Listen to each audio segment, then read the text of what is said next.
Because we're a species that is obsessed with the idea of linear time. But time is not linear. Time is a circle. Time is infinite. Okay, we live in a multiverse of multi-dimensions of infinite time and infinite space. And the universe is not only expanding, but it's also accelerating away from us. And am I the only person that's surprised every time I hear the words President Trump? Doesn't Trump always look like such a dick when he's like signing documents, you know? He's like signing the papers that put law into creation or whatever the fuck happens. Ugh, I hate that fucking picture. I actually really didn't think Trump was gonna win. It really caught me off guard. Not because I don't think that this country is racist and hates immigrants, you know? It's more a question of, would you prefer your racism covert or out in the open? No, I knew that, and the misogyny, that didn't surprise me. That was kind of obvious. But the reason I thought Hillary Clinton was going to win is because I'm a conspiracy theorist, right? So in my belief system, Hillary Clinton and the Clintons are the ruling lizard elite, right? You know, she's an alien from the Palladian system, and her people have been governing the planet for thousands of years. You know, she's a part of all those secret societies like the Bilderberg Group, the Council of Foreign Relations, Skull and Bones. She goes to Bohemian Grove and wears those eyes wide shut cloaks where they like bathe in the blood of virgins. Yeah, no. Hillary is the Illuminati. She's part of the New World Order. Our votes don't count, and she's gonna win. That seriously made more sense to me than Trump winning. That Hillary Clinton is a lizard person. I mean, what kind of fucked up sexist world is this when a woman can't buy an election anyway? A lot of people blame Hillary's loss on Julian Assange and WikiLeaks, right? And I feel really torn about this because I think that what WikiLeaks did was really important. I believe the American public deserved to know about Podesta's part in the emails, about Hillary Clinton and the DNC blatantly stealing the primary from Bernie Sanders. Bernie did deserve to win, and I think we deserve to know about that. But since Bernie didn't win, couldn't you have maybe waited 1 month before telling us that? You know, I feel like Assange is like that kid in school where on Friday afternoon your teacher's like just about to dismiss you and he raises his hand and he's like, wait, you didn't give us our homework. Yeah, dude, she didn't. But couldn't you have said that on Monday? After the fucking weekend? But Hillary was never gonna win, and I should have known that. I should have known that if I had just looked at the patterns of history, right? Because as Americans, we tend to vote for the candidate that we think fucks the most. Yeah, we do. We're barely evolved from the apes that we came from. Much like the gorillas, we vote for the male with the most sexual prowess. If you're not sure about this, let's take a little tour through our history. We have John F. Kennedy versus Richard Nixon. Okay, pretty sure JFK was dripping in puss, you know? He was like, whoa, had enough of that.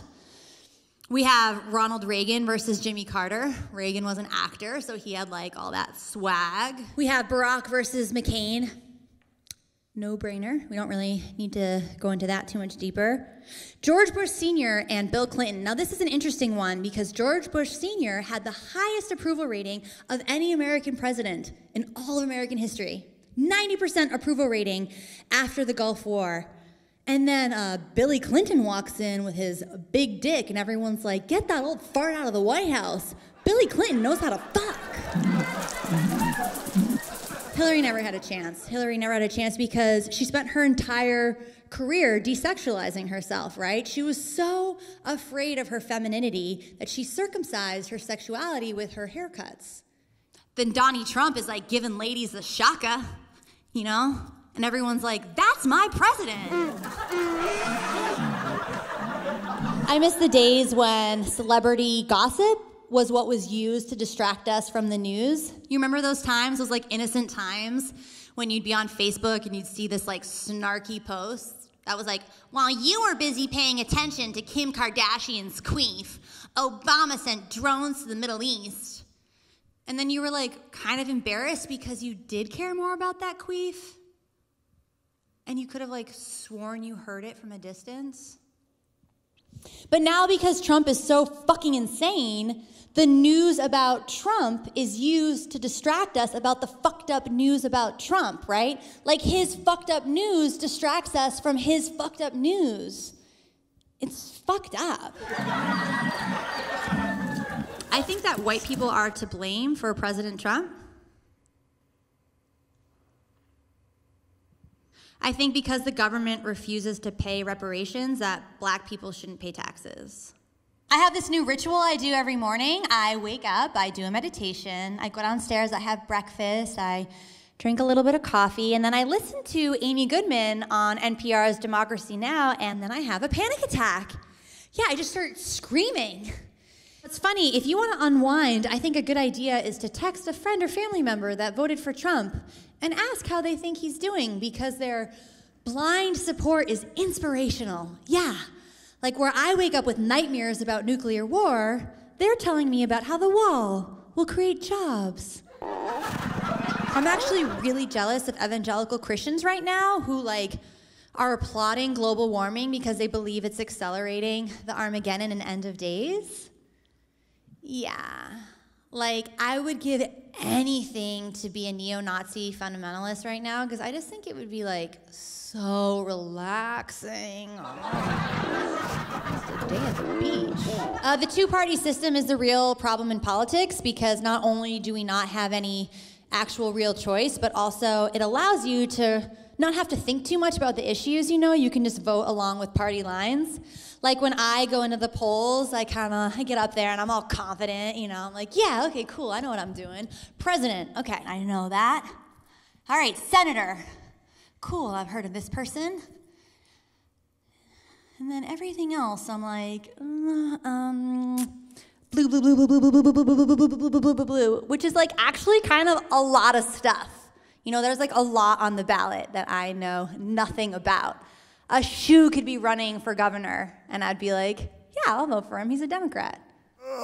Actually, what I really do is vote third party, but don't tell my mom that because she grounded me after Nader. So we're really politically ignorant as a nation. There's just so much we don't know about politics, and the politicians know this about us, and they exploit that. So why do you think that abortion and gay rights are always brought up on an election year? Because how people fuck and medically suggested miscarriages aren't political issues, but they're made to be because they're so conveniently polarizing, right? Anyone can have an opinion about these issues. A 2-year-old can have an opinion about an abortion, but not everybody can have an opinion about the Federal Reserve or sanctions in Iran. But here's the funny thing, is that actually the politicians don't know about politics either. They're just as clueless as we are. They're not even reading the bills they sign.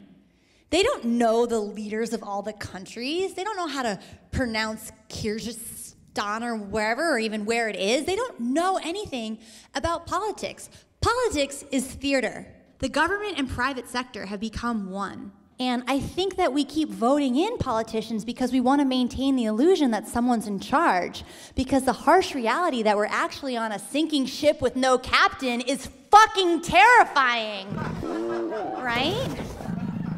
They say that politicians talk down to us. They're like, oh, they speak dumb in order to relate to voters.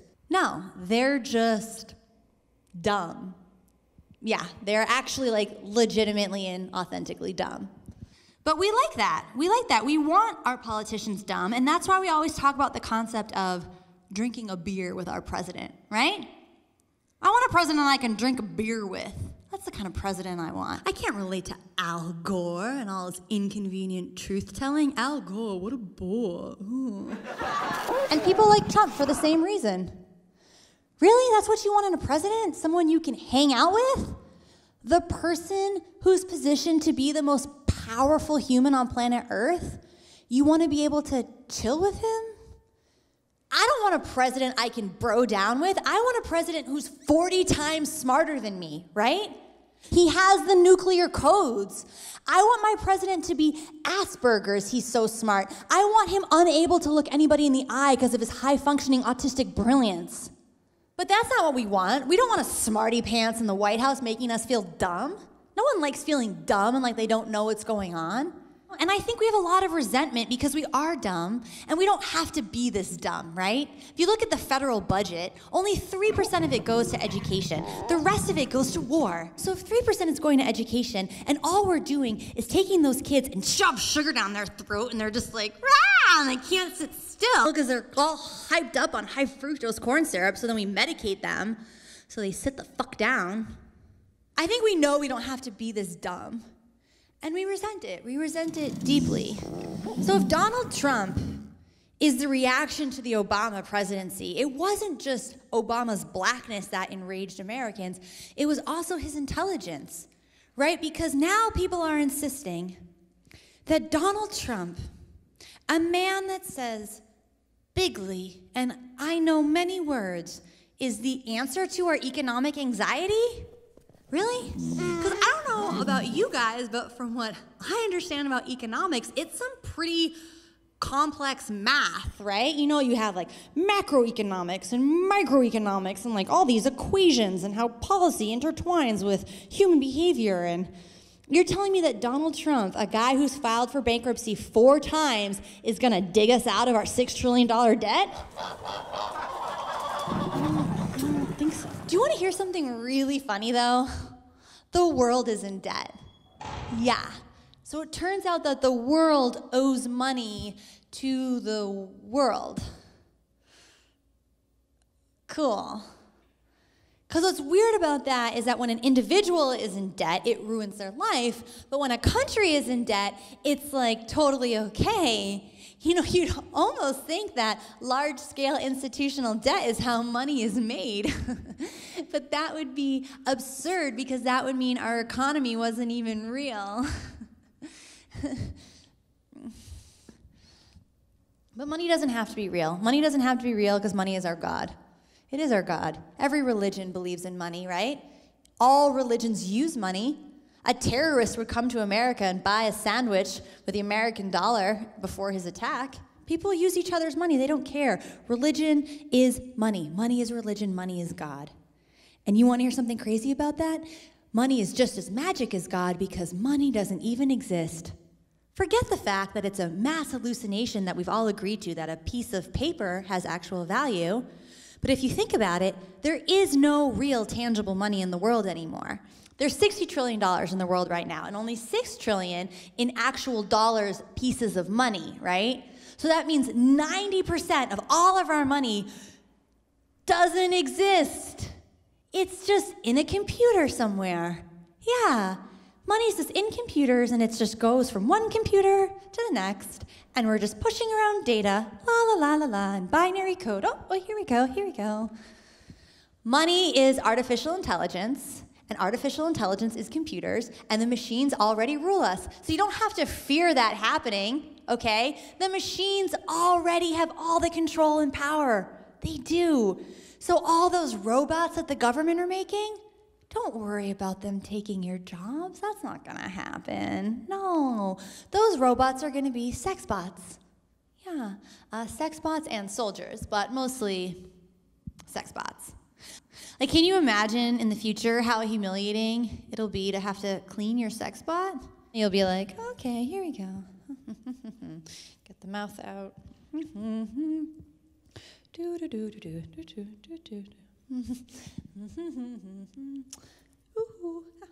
The legs. And then the feet. Oh, the inside of the feet. Yeah, because that's a good hole for that. Okay. It'll be terrifying. Can we all laugh at the irony that ever since the Bush era, all the liberals have been calling for a revolution, right? Revolution, revolution! We need revolution! Well, guess what, sweetie? We have one. Yeah, it's happening right now in front of us. It just happens to be a right-wing white supremacy revolution. But it's thriving. Yeah. I mean, maybe we lefties shouldn't have been so busy planning the perfect outfit for the playa. You know, like, oh man, I was totally gonna revolt, but I was like making my art car for Burning Man, so.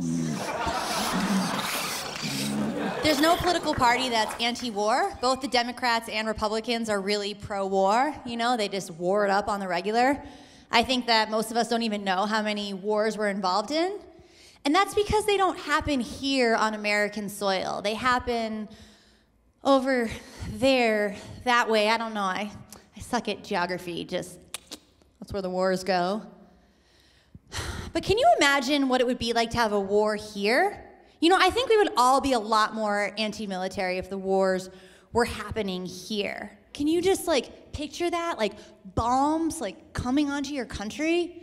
I feel like that's so out of context for us that most of us would like go outside with our phones and our Instagram and like take selfies with the bombs in the background, being like, pew, hashtag this bomb is the bomb.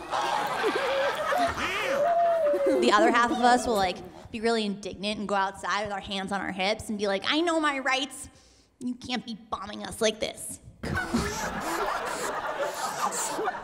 I just think we would act a lot different if our country was being bombed. Like, can you picture yourself, you know, just like laying down in the rubble of your once homeland and just everything destroyed and you're like about to die?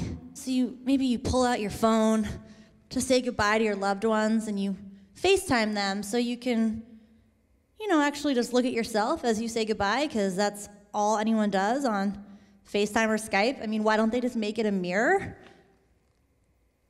Nobody's looking at the other person.